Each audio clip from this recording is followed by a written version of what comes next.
Montana Territory, December 1874, the wind howled so hard it nearly swallowed her scream.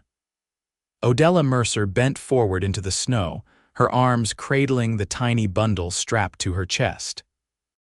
The baby's breath warmed the space beneath her coat, but her own fingers were stiff with cold, and her boots had soaked through hours ago. Snow whipped sideways across the open plain, and she could no longer see the trail behind her or ahead. She had not meant to get caught in it.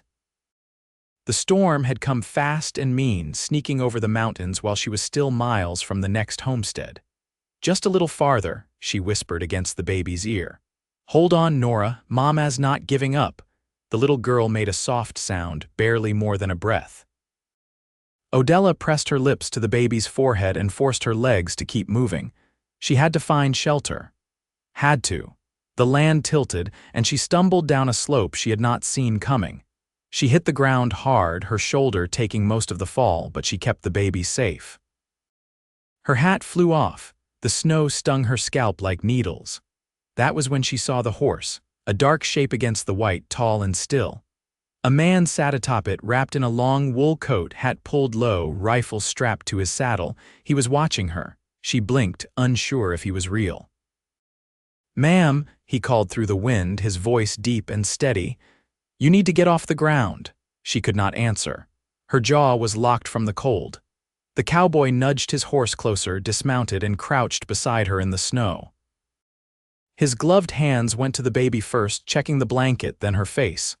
"She breathing?" Odella gave a weak nod, then he looked at her. His eyes were green, sharp as a pine branch. "Can you walk?"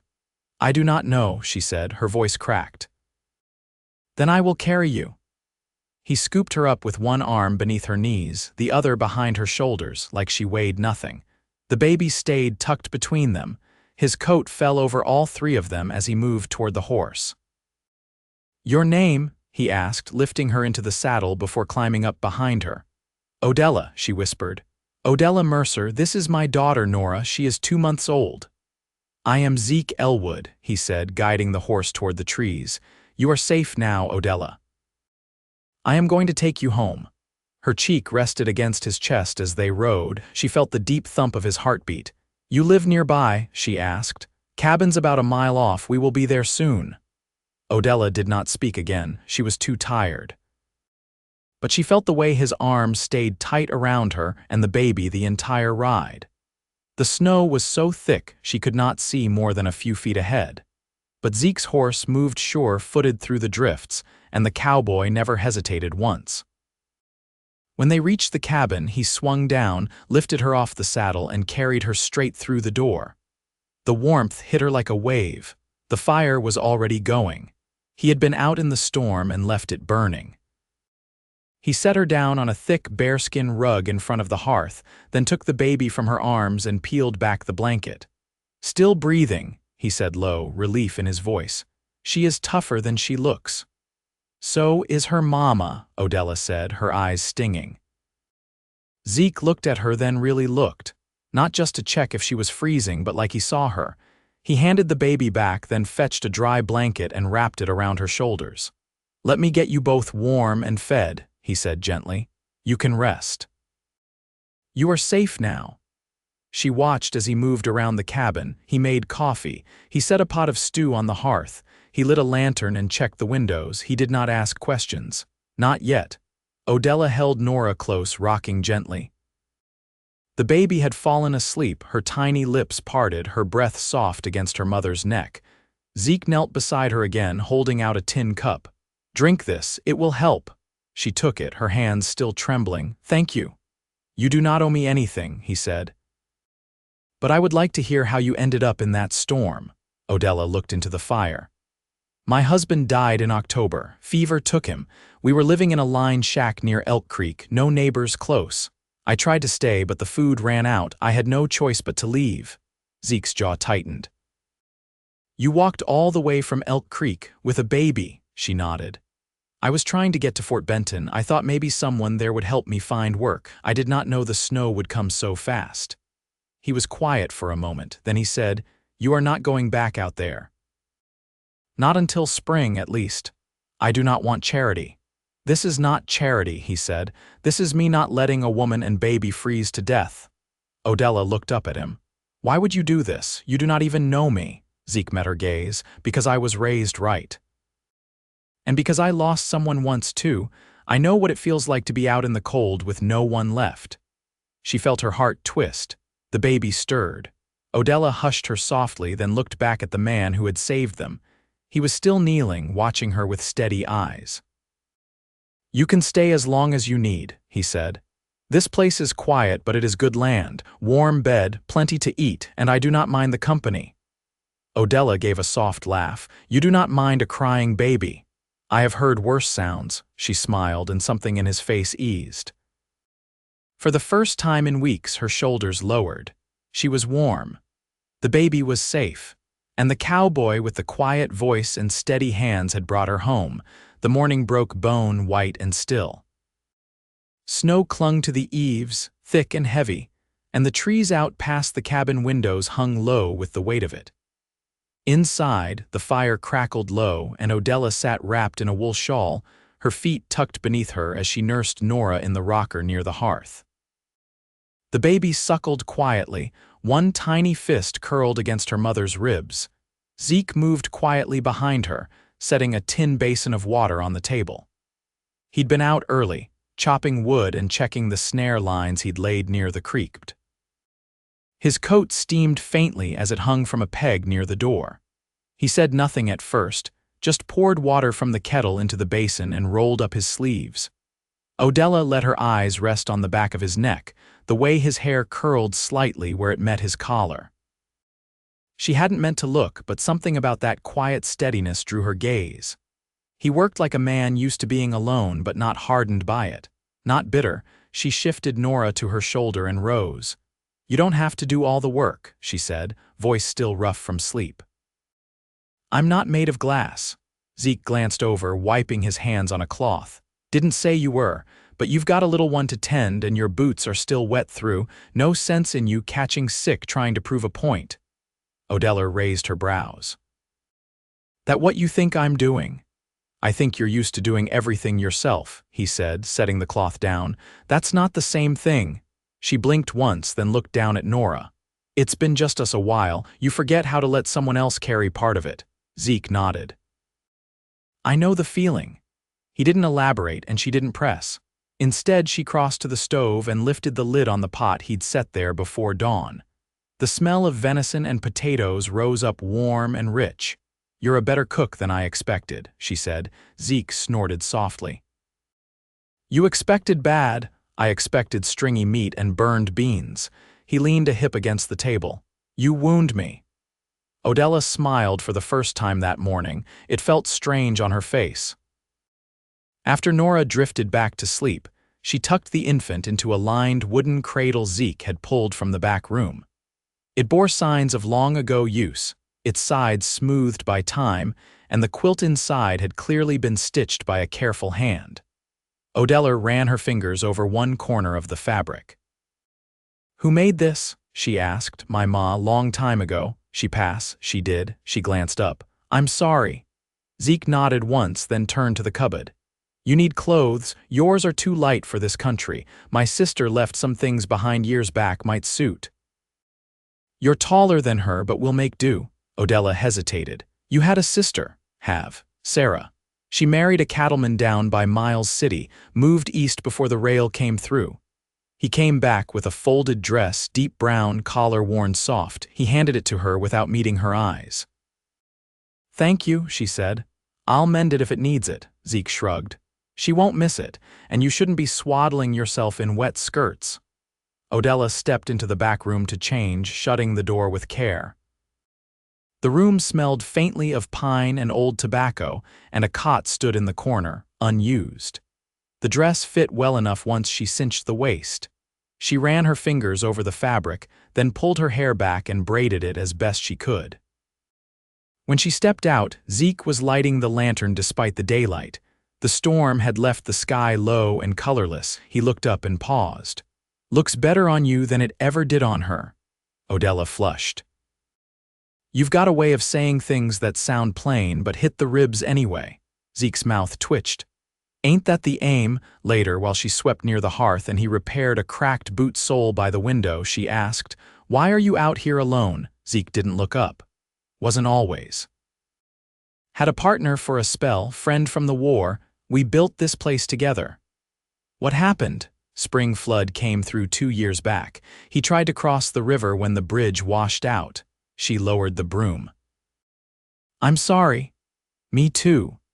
They were quiet after that, each occupied with their task. But something shifted in the air between them, no longer strangers simply sharing walls, but two people with histories spoken aloud. As dusk settled, Nora stirred in her cradle and Odella bent to lift her. Zeke watched her as she moved, the way her hand cradled the baby's head automatically, steady and sure. He said, "You got people who might be looking for you." She shook her head. "None that would know where to look." Zeke nodded slowly, then said, "Then I reckon we figure it out from here." Odella looked up, startled. "Figure what out?" He gestured between them. "This, you and the little one, the cabin's big enough." She held his gaze for a long moment. "You sure?" "I wouldn't have said it if I wasn't." Odella looked down at her daughter, nestled in her arms. Then she crossed the room and sat beside him, close enough to share the warmth. "All right," she said. "Let's figure it out." The wind let up the next morning, but the sky stayed low and gray, as if it hadn't made up its mind about lifting. A pair of jays fussed in the bare branches near the barn, and a thin crust of ice cracked beneath Zeke's boots as he brought in more kindling. Odella was at the table, stitching a torn sleeve from one of his shirts. Her hair was pinned back today, the braid looped and tucked against her neck. She'd found a rhythm in the cabin, quiet and sure. She didn't ask permission to help. She simply did what needed doing. Zeke set the bundle of sticks near the hearth and straightened. "You always sew this fast." Odella didn't look up. "When you've only got 2 dresses and a baby with wandering hands, you learn." He watched her fingers move, steady and small. "You ever mend boots?" She gave him a look, half challenge. "If the leather's not rotted through." He nodded once, then crouched by the fire and laid a few sticks across the embers. "Might have torn one of mine last week." Stitch popped near the heel. "You want me to fix it? If you're offering." "I am." Zeke leaned back on his heels, the heat from the fire warming the side of his face. "You get much schooling before you married?" "Enough to read and write." "My mother taught me with a Bible and a ledger book. Said a woman should know how to keep accounts and read the fine lines in a lease." "Smart woman." "She was, kept our place running after Pa died." "Sold eggs, mended harnesses, even built a chicken coop with her own hands." Zeke ran a palm along his jaw. "Where was that?" "Near Morrison, back in Illinois. We had 6 acres and a mean rooster. I left when I was 19. He looked over at her then. "That when you married?" Odella nodded. "Samuel came through working rail grade, said he'd send for me once he had a stake. I followed before the letter came." Zeke stood slowly and crossed to the window. The snow had hardened overnight, the drifts crusted and dull. "You regret coming west?" Odella set the shirt down. "Sometimes. But not always. I wouldn't have Nora if I'd stayed." Zeke didn't answer right away. He watched a squirrel dart beneath the porch rail, then disappear into the snow-shadowed brush. "You ever think about going back east?" "Not really. There's nothing left for me there." He turned toward her. "What would you want if you could start fresh?" She looked at him, then down at her hands. "A patch of land, a cow for milk, a garden maybe. I'd like Nora to grow up where there's room. Where I don't have to answer to anyone but the weather." Zeke crossed to the table and sat across from her, elbows resting on the rough wood. "You could have that here." Odella studied him. "You offering me land?" "I'm offering you room to figure it out." "No one's asking you to decide anything today." She folded the shirt and set it aside. "You're a strange man, Zeke Ellwood." "How's that?" "You say less than most, but you mean every word. That's rare." He shrugged. "Talking's easy, living's harder." She smiled just a little. "You always this serious?" I laugh. "Sometimes. Usually when nobody's looking." From the cradle, Nora stirred, her small voice rising in a questioning whimper. Odella rose, moving instinctively, and lifted her with practiced ease. Zeke watched them with something close to quiet awe. "She's a good baby," he said. She's everything, Odella answered. A silence settled between them, but it wasn't the kind that bit. It was warm, rooted. Zeke stood and reached for his coat. I've got to check the creek. If the ice is thick enough, might try to set lines for trout. You fish. When the water gives more than it takes, she nodded once. Be careful. He paused at the door. You need anything while I'm out? Odella looked down at the child in her arms. No, she said softly. We've got what we need. Zeke held her gaze for a beat, then stepped out into the cold. Odella stood a moment longer, holding her daughter close. The cabin was quiet but not empty. It felt, for the first time in too long, like someplace someone might stay. Zeke returned before dusk with a string of fish and a soaked coat. Odella had just finished tacking a quilt across the drafty back wall when the door opened and the cold pushed in around him. He shook the snow from his hat and set it beside the hearth. You'll catch your death coming back like that, she said, folding her arms. I had to break the ice with the butt of the rifle, he muttered, crouching to take off his boots. Slipped on the bank trying to haul the line, but they're fat trout. Worth the trouble. Odella knelt beside the fire and added another thick log. You ever think about building a smokehouse? You could stock enough for a hard spring. Zeke sat back on his heels, watching the flames stretch. Thought about it last year, but never got to it. Might be easier now with 2 sets of hands. She glanced at him, then away. I know how to lay stone if you've got the right tools, he nodded. I've got a chisel and mallet. Old, but they'll hold. Nora began to fuss from the pallet near the stove, and Odella went to her, humming low as she lifted the child. Zeke watched the curve of her back, the way she moved with certainty and care. She hadn't asked for help once since she arrived, but she hadn't turned it down either. She turned with Nora in her arms. She's been sleeping longer in the mornings now. I think she's finding her rhythm. Zeke leaned against the edge of the table. She's growing fast. Odella glanced at the cradle. I'll have to start sewing her new gown soon. She's nearly outgrown the ones I brought. Zeke hesitated, then said, There's a trunk in the loft, belonged to my ma. I think there's muslin and flannel in it. You're welcome to it. Her eyes lifted to his face. You sure? He nodded. She'd have wanted it used. Odella sat, settling Nora in her lap. What was she like? Quiet, he said, but strong. She could skin a deer faster than my pa and never raised her voice once in her life. Odella smiled faintly. My mother had a temper like a summer storm, but she could carry 6 buckets of water without spilling a drop. Zeke sat across from her. You miss her. Every day, she said. Especially now that I've got Nora. There are things I wish I could ask. He looked down at his hands. I used to think I'd have time to ask more, but time doesn't wait. They sat in silence for a moment, the baby making soft sounds between them.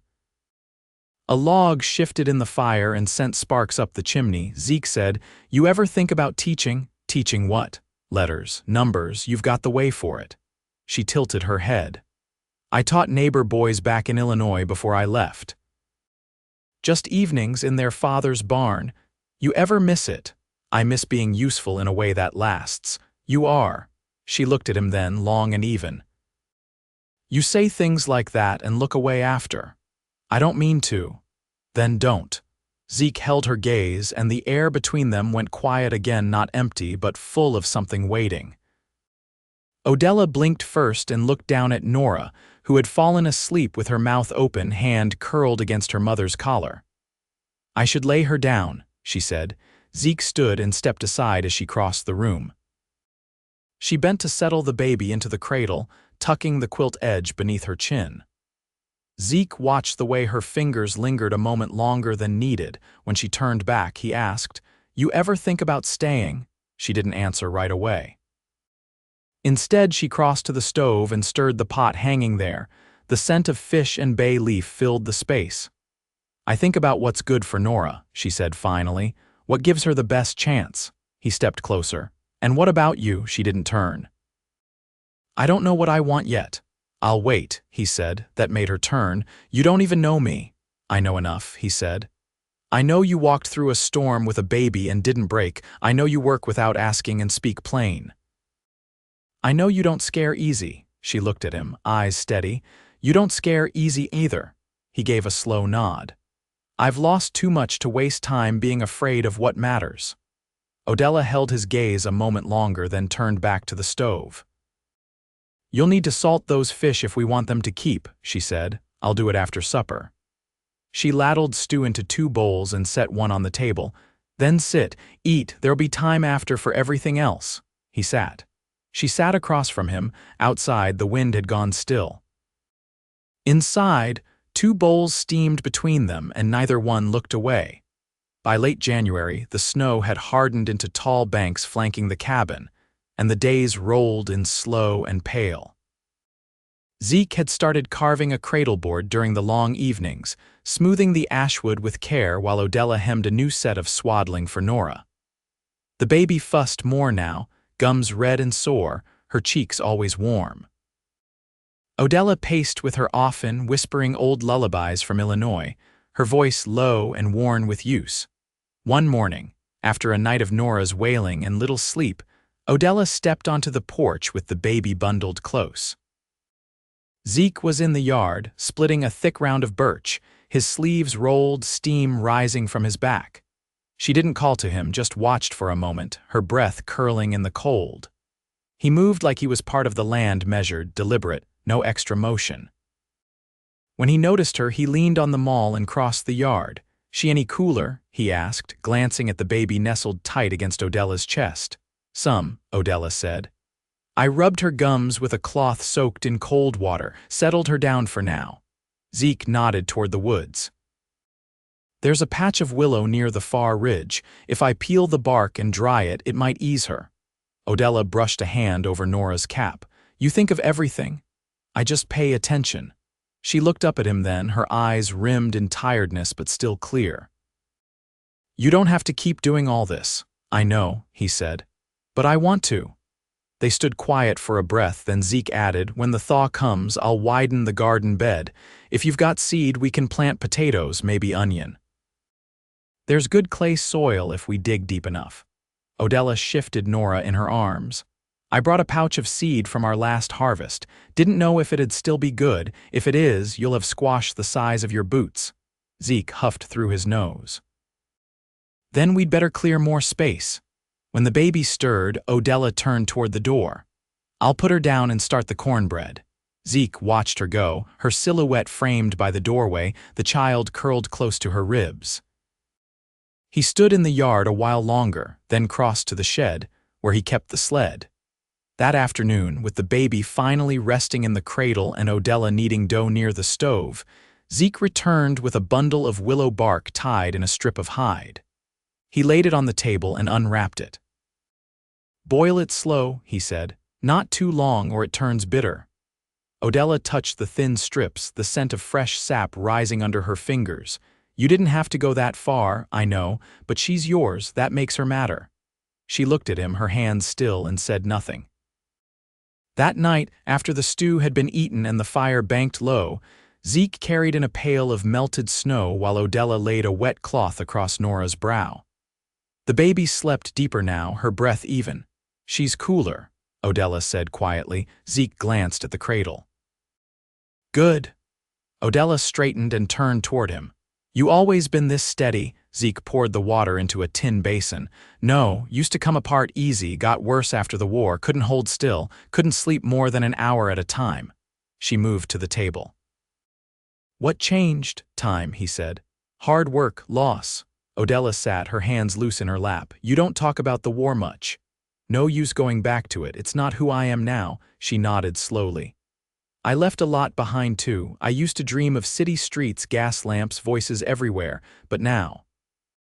I don't miss the noise. Zeke watched her, the firelight softening her face. You dream of anything now? She looked down at her hands, then back at him. Sometimes, I think about a house of our own, a place we build together piece by piece, a field full of tall grass. A porch with a bench, Zeke's breath caught just faintly. That sounds all right. She stood then, slow, and crossed to him. When she reached him, she didn't speak. She just laid her palm against his chest above his heart. He covered her hand with his. You still want us to stay? She asked. He nodded once, more than anything.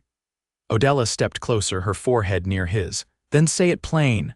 I want this, he said, voice low. You, Nora, a life that's quiet and real. I want to wake up with you beside me and fall asleep knowing you're safe. She let out a breath that trembled. I've never been someone's choice before, not like this. You are now. Zeke leaned in, slow, and kissed her gentle, sure, like a promise being made in a language older than words. Her hand curled into his shirt and she kissed him back, steady as the land beneath their feet. That night, they shared the bed in the back room, Nora sleeping nearby. When dawn came, it touched their joined hands where they rested between them, fingers laced. Spring came late that year, as it often did in Montana territory. The snow melted slow, revealing dark soil and broken branches. Zeke and Odella planted their garden together: squash, onions, potatoes, beans. She built a trellis from stripped saplings and he laid a stone path to the well. Nora sat in a sling across Odella's back, wide-eyed and quiet.